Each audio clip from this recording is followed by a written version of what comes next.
Dans le Nouveau Testament, le terme généralement traduit par servir est le terme grec diakonéo, qui signifie littéralement à travers la poussière et désigne un préposé, un serveur ou une personne qui en sert une autre. D'où le terme français diacre. Ce terme est employé en référence aux aides de l'Église dans le livre des Actes.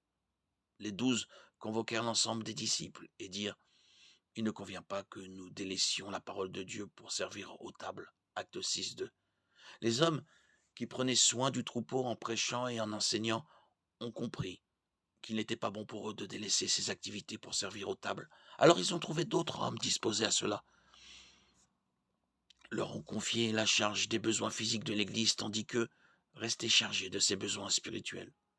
C'était un meilleur emploi des ressources et des dons de chacun, qui a aussi permis que de nouvelles personnes prennent part au service et à l'entraide. Aujourd'hui, pour l'Église biblique, ces rôles sont essentiellement les mêmes. Les anciens et les pasteurs prêchent la parole, réfutent, reprennent et encouragent, avec une pleine patience et un entier souci d'instruire. De Timothée 4:2. Et les diacres s'occupent du reste.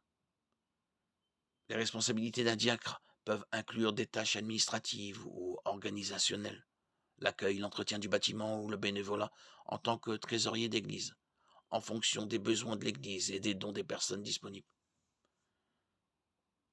Les responsabilités d'un diacre ne sont pas clairement décrites ni énumérées dans les Écritures. Il s'agit de tout ce qui ne relève pas des responsabilités d'un ancien ou d'un pasteur.